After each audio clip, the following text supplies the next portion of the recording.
sense, not knowing is almost more of a foundation or a point of stability than knowing the wrong thing. Because For parents building their family with the help of a donor, one question can feel overwhelming. When do we tell them?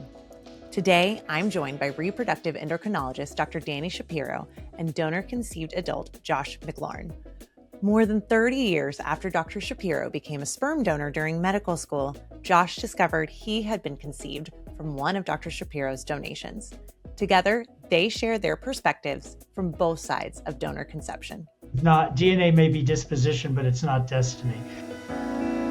Okay, so Dr. Shapiro, you were in medical school when you decided to become a sperm donor. What led you to that decision, and what did being a donor kind of mean to you at that time? Or were you even thinking about that? I wasn't thinking about what it meant to me because there wasn't a whole lot of counseling at the time. And frankly, it was Sure.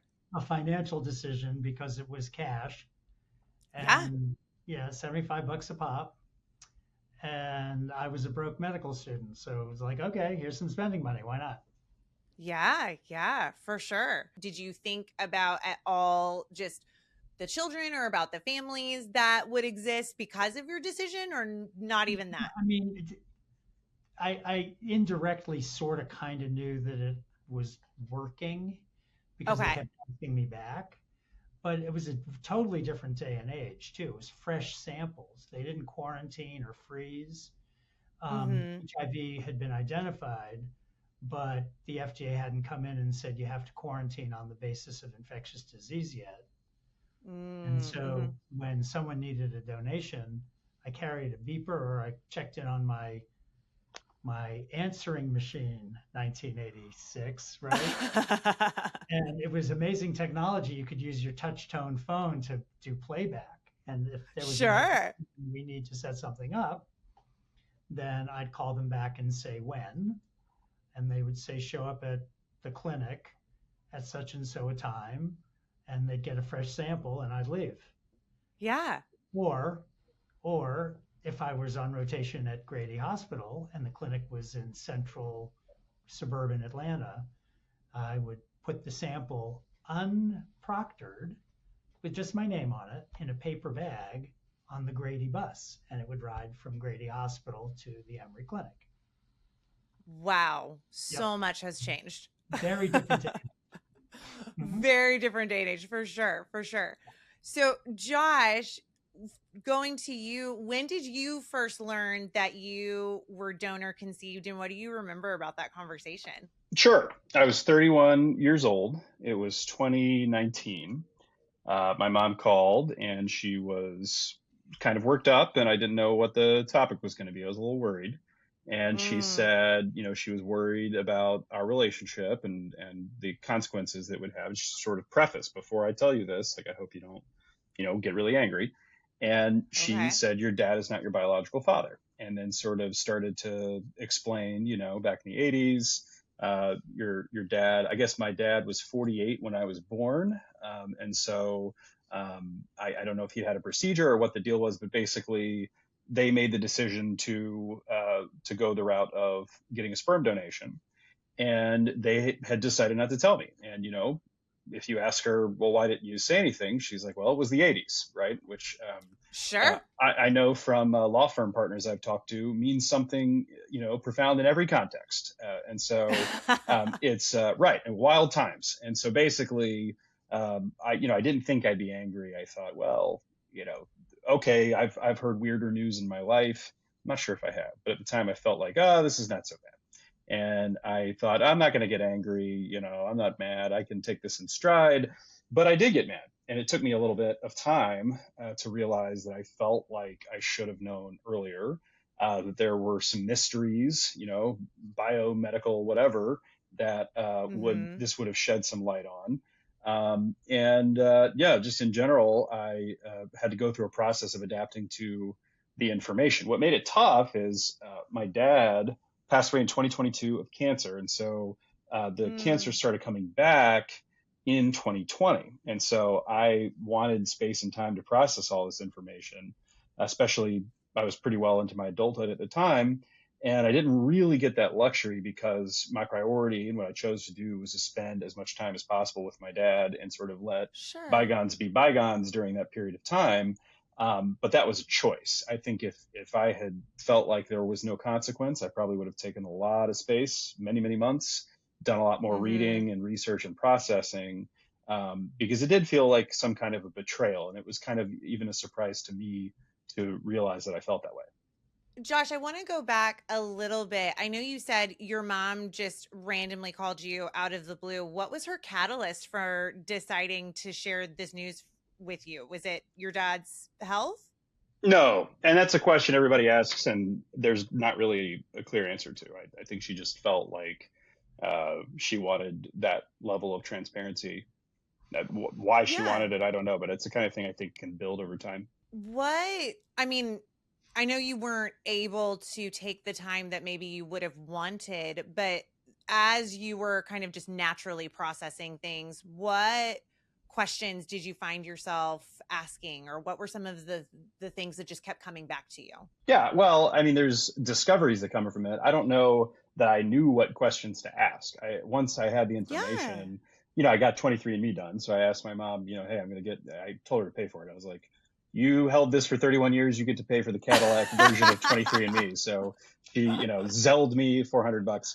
May 23andMe rest in peace. But basically, I spit in the tube as quickly as possible. I wanted to know, if I had any medical history issues that I needed to be aware of. I just wanted to know the identity of the donor as quickly as possible. Sure. And I had friends who had two donor conceived children who were sort of my guides during this process, and they had gone Mm-hmm. through a lot of the psychology and the reproductive medicine, so they understood a lot about the issue area, and they were advising me on, what was a normal reaction and what I was feeling was normal. And so I got the 23andMe kit, used it, got the results back within a few weeks, and didn't have any major medical flags. I was grateful at the genetic profile results, but I was surprised to be 47% Ashkenazi. I was raised Christian and never had any faint concept of whether I had any connection to Jewish identity, and so I'm definitely not Jewish. That is not something that is a result of this. Having no connection to the tradition in my family and just the genes, 47% of the relevant genes. But it might explain a little bit of, neurotic thinking every now and then. So that, I mean, I guess those questions might be what you're referring to, kind of these natural questions about identity. But no, I mean, my parents didn't have much more to say once they made the Mm-hmm. disclosure. And once I got the 23andMe information, I had that aspect of it. But then I made the decision to reach out to Danny via the app. They had a messaging feature in the app, just to Okay. basically say, hello, I'm ready to meet you. And I think that's exactly verbatim what I said. I didn't come up with a much more creative message. So kind of a terrifying message, I think, to send to somebody who I found out later had never gotten such a message before. And Right. I was sitting in a hotel room in Amsterdam and I opened up my emails and it said 23andMe message. And I clicked on it and it was like, I am ready to meet you. And I'm like, oh, wow. Didn't expect Oh. that. And I think the first thing I emailed back was, well, this is unexpected. And then, and I started off kind of coy, which is foolish in retrospect, with like, well, because I'd been cyber stalked, which I later learned, but um, I said, well, before I say too much about myself, can I get a little bit of information about you? At which point, a very clear narrative emerged, and Josh identified the highlight features, including the fact that he was a state house representative, and that's how I realized I recognized the name because he was not Ah. a state house representative in Metro Atlanta. And I'm thinking, oh, really? And then I sent back a book and went into extraordinary detail for a second message. And then we subsequently arranged to meet in my office, which ironically, she had retired at that point, but one of my partners in practice as a reproductive endocrinologist had been the doctor who had brokered the donation at that time 32 years prior. Oh, what a small world. Right. Well, it is and it isn't. I mean, there weren't that many reproductive endocrinologists in the Sure. 1980s, and I was interested in it in the 1980s, though I didn't know for sure that's what I'd do. And she was my advisor, one of my two advisors at Emory Medical School. And right, she and I have had this conversation, and I asked her I know she took the records. They were destroyed in a fire.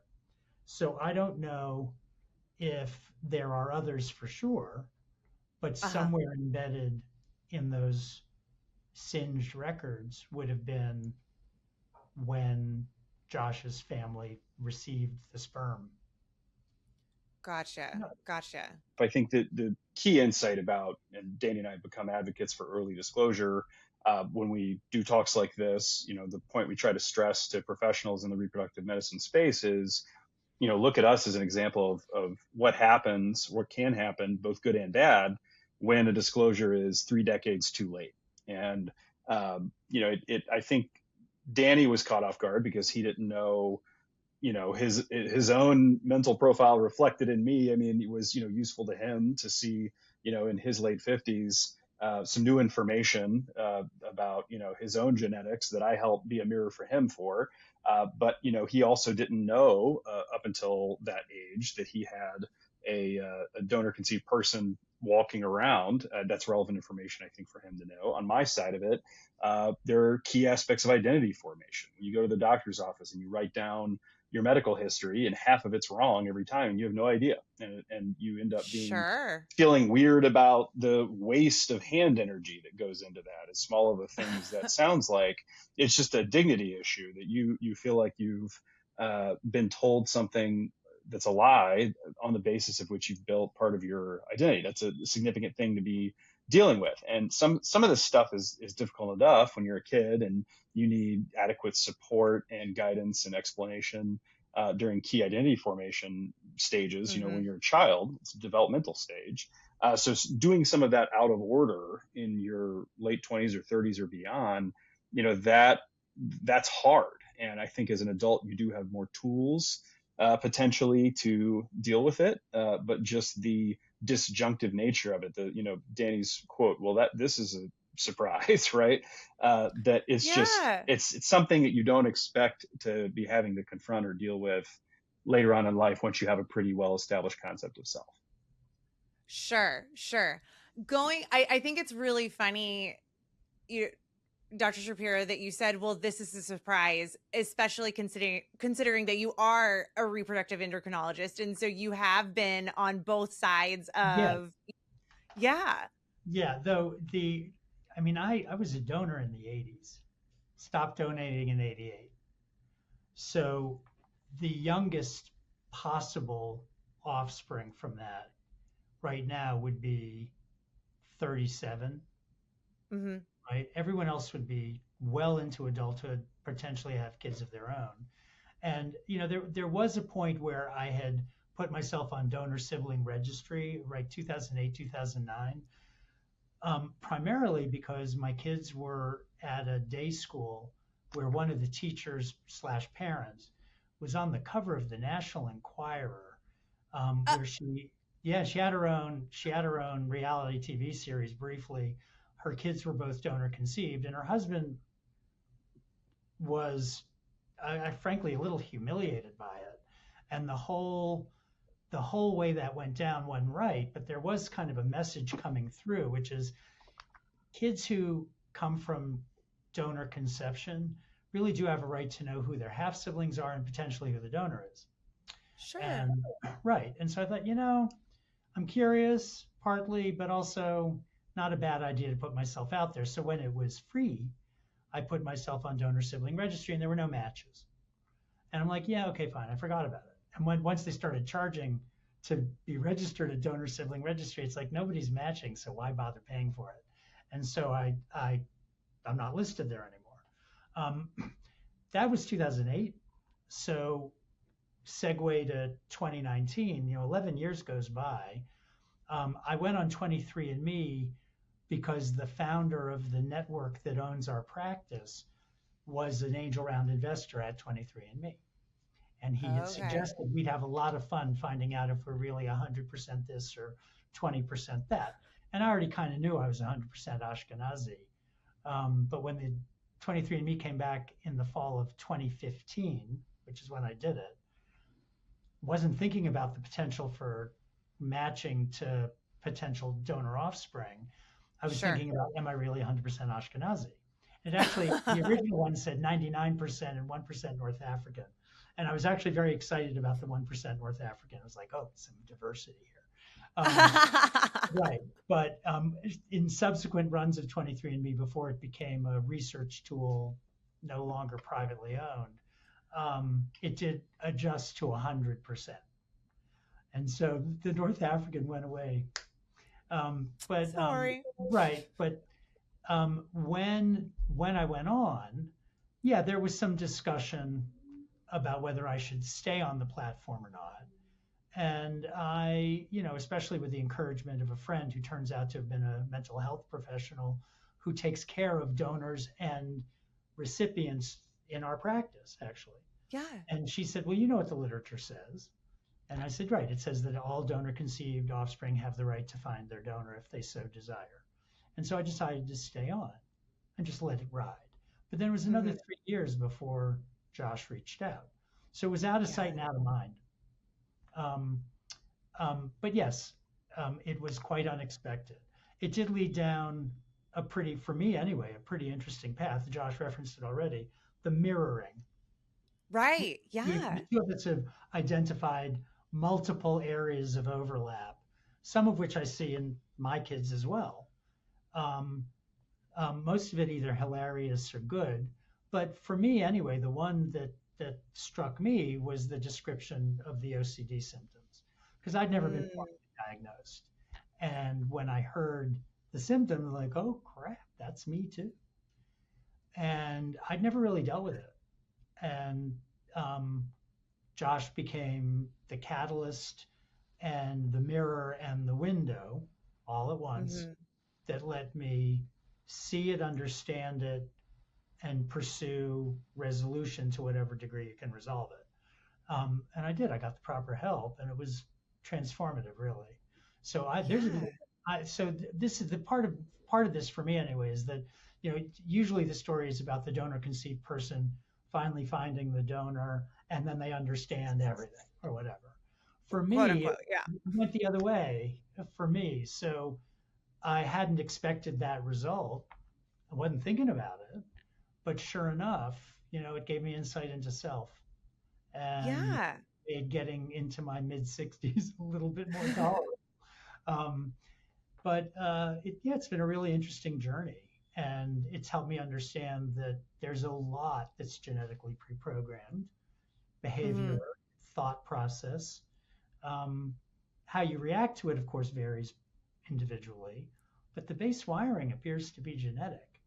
And that not only gave me comfort, it gave me a lot of understanding. Yeah, yeah.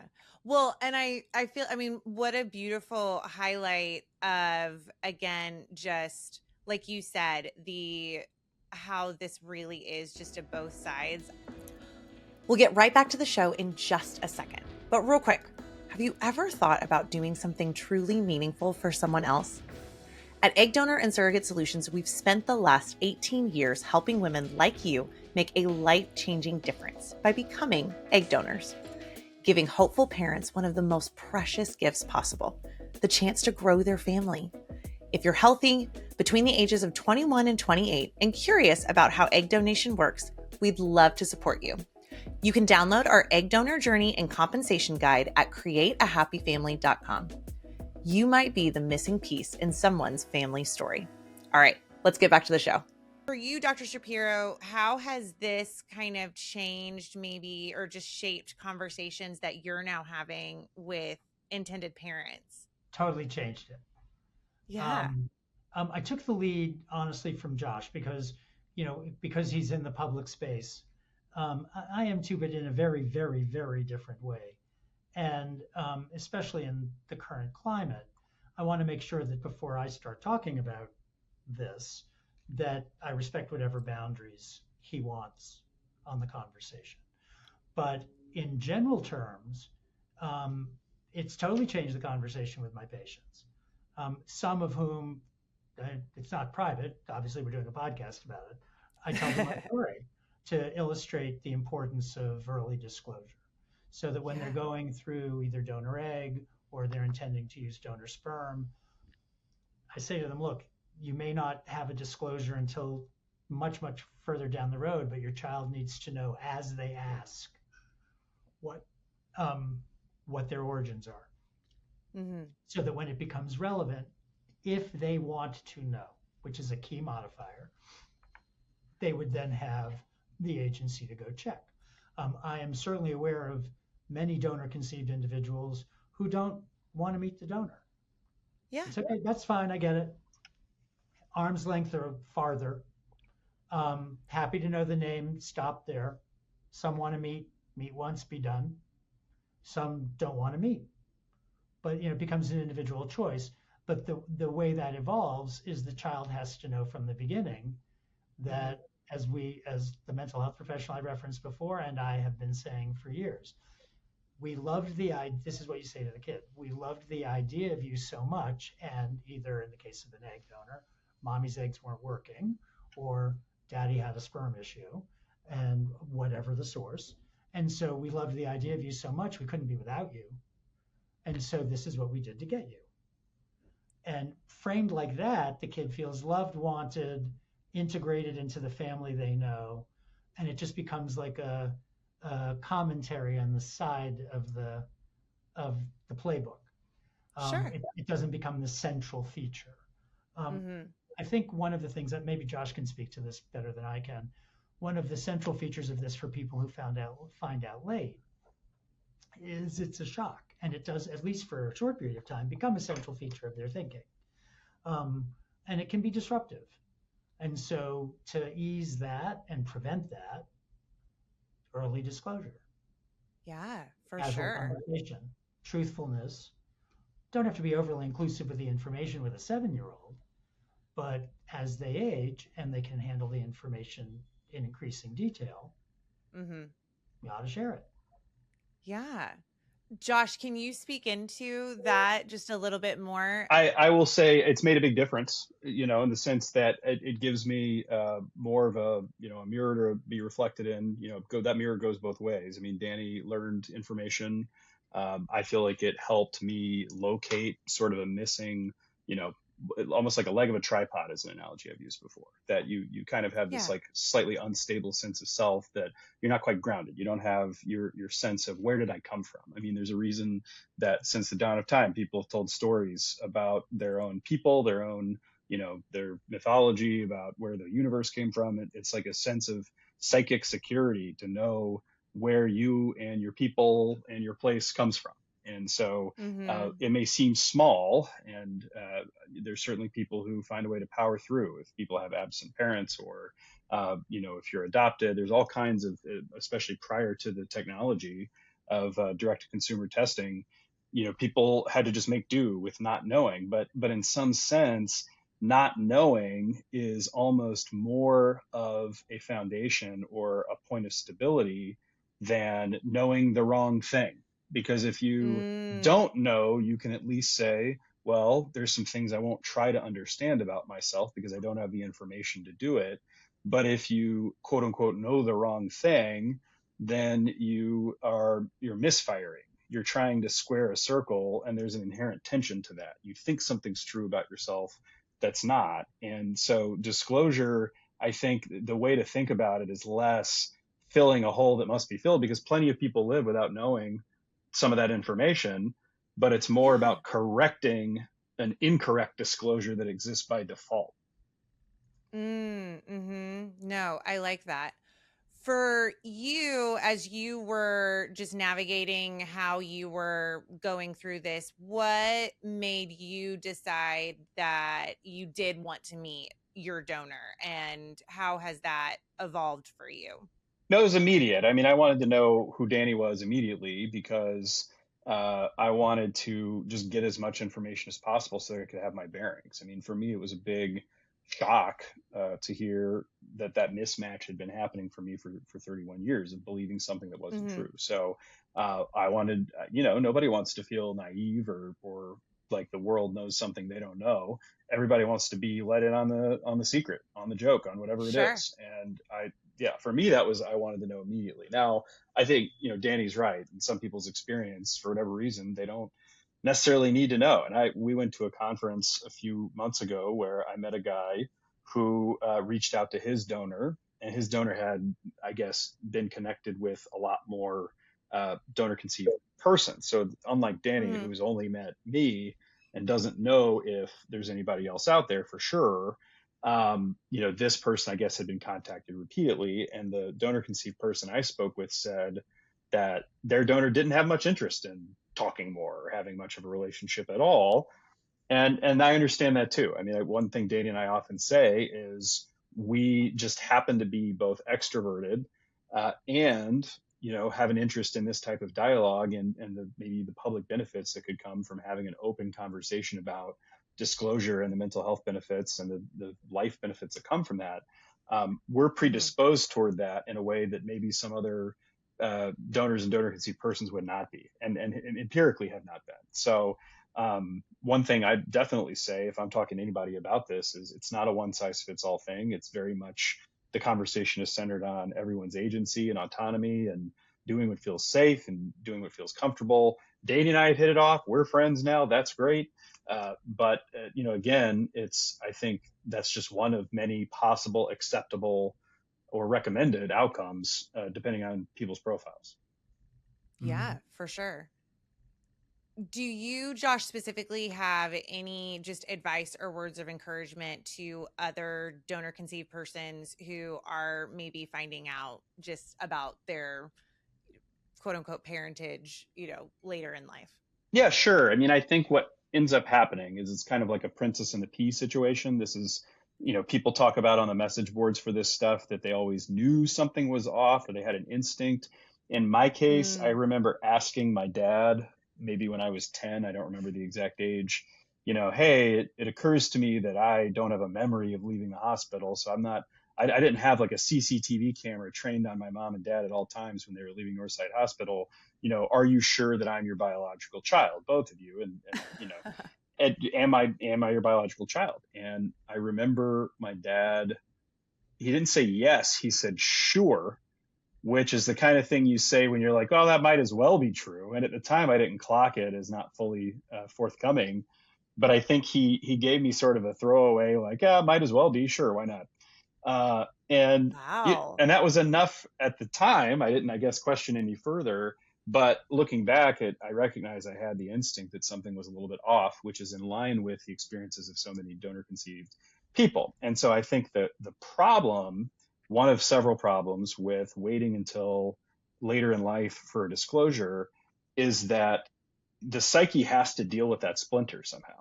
It has to come up with a Yeah. story for why that splinter exists and why you feel that way, like something's off, which unfortunately means accepting as normal a sense of conflict or inherent tension that isn't actually normal or correct. And that could lead to a number of things. It could lead to internalizing blame.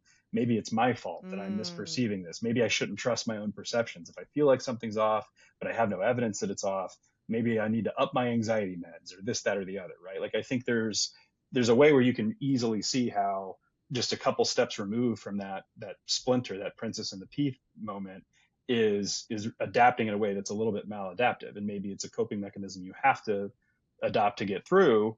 But the reality is you would be healthier and happier if you knew why you felt that way. And so what I would say to anybody later in life who had a late disclosure is, be gentle with yourself. You probably have Mm. decades of accumulated coping mechanisms and thought patterns that are maladaptive in response to feeling responsible for something that was never your fault, or feeling like you had to square a circle that wasn't yours to square. So you should do the work. You should be accepting of yourself and do the work. I don't know if it's, meditation or oolong tea or whatever you need. But yeah, Yoga. incense, yoga, right? or a good insurance plan with small copays. But yeah, whatever it is you need to do the work of unpacking ways in which you might have maladapted by waiting so long, just be gentle with yourself, because you probably have some of those things that are vestigial to you that don't serve you. But now that you have this information, you can do the work of unpacking it a little bit. Can I tell that just a little bit? There's Yeah. advantage not only to the donor conceived person, but to the donor recipients, the parents of the donor conceived child, because the behavior there's a reasonably good chance the behavior exhibited in that child will be somewhat unrecognizable to the parents. That Hmm. it's going to be more reflective of the donor and the donor's background than either parent's background. Now, obviously, that can be modified to some degree, but some of the baseline behavior, like that's a busy kid, that's a quiet kid, that's a withdrawn Mm. kid, that's a gregarious kid. If the parents don't have a context for it, but they know what the donor was like, it makes the counseling for the parents a little easier when they're navigating early childhood, adolescence, especially, and and later in life. It's like, yeah, we didn't, that wasn't something we saw, but we understand it probably was templated from your donor, and we admire you and love you, and whatever you got, great. Rather than we need to fix that, or we need to change that, or this scares us, or whatever the parental reaction might be. Sure. So, openness and information makes it a lot easier for everybody to interrelate and to react appropriately to what they see. DNA may be disposition, but it's not destiny. That's become my new Yeah. mantra. Um, in many of my relatives, I see the template, but how it manifests, that's individual. Mm. Variations on a theme, different flavors of the ice cream. And so that's in some ways, that's one of the more important messages for me, is that some of the things that we actually think, the thoughts we have a genetic underpinning. How Mm. we manage those thoughts, yeah, that's socialization and the family that raised you and all of that. But the thoughts themselves might actually have a genetic basis. The words, Yeah. the ideas, the concepts, which if you'd asked me this 7 years ago, I would have said, nah, that's all learned. Don't think that anymore. Mm. What do we call ourselves? What now? Team nature, Josh and I, right? Because so much of the little subtle things are there from the beginning. How you manage them is your own, but Right. it's there from the beginning. Yeah. Yeah. Well, and again, that just plays into exactly what you said, Josh. Having this base maybe would have been helpful or can be helpful to other donor conceived people. So you're not having those, either negative self or why am I acting a certain way, or, just not having a full understanding. And again, yeah, we say it all the time, early and often, just whether it's donation, whether it's surrogacy, just early and often. Because it is so important for so many different things. For the intended parent perspective, because yes, I think we go from, mom in the 80s, well, it's the 80s. You just, the thoughts of 23andMe and, all of the technology that we have now, it wasn't something to think about, to now where you do, maybe have intended parents that are concerned about, well, if I do have this conversation, are they going to not think that I'm their real parent, or whatever the insecurity might be? What would you guys say to that? I mean, one thing I would say is don't underestimate the power of a nurturing parent on the psychology of a small Mm. child. And I mean, there is not even remotely, like, people will make the mistake of thinking that Danny in any way can replace my nurturing father, my dad, like in Right. any way at all. And Yeah. or they're concerned and they'll reach out and say, "What is that kind of weird?" Almost like there's a threat. And the answer is there is no such insecurity or threat in my mind. I think of Danny as a friend. I think of him as a friend whose DNA I happen to share 47% of. which makes for some real hijinks if you're writing, some kind of a sitcom, right? Sure. Yeah, I mean, we order the same drink if we're out at a dinner. Like, it's just, there's funny stuff that happens, that has happened. That's Uh-huh. a, true story. But it's in no way threatening to my sense of who I am in terms of my nurturing family. And Yeah. it helps in terms of like core genetic self-awareness type stuff that we've been talking about, but it does nothing to interrupt the relationship between me and my dad, who passed in 22. So if a nurturing parent is insecure that this is somehow going to lead to their replacement, or they're not going to be as close, I just, Mm-hmm. I genuinely think and this is the same way that kids very famously accept diversity in, race, life experience, ableness, everything, the younger they are. And it's easy and obvious. And they're like, okay, why is that such a big Sure. deal? You're shaping my reality. I'm accepting it as is, as long as it comes with an ethic of love and stability, which is crucial to my development, which I guess they don't say in exactly these words at 4.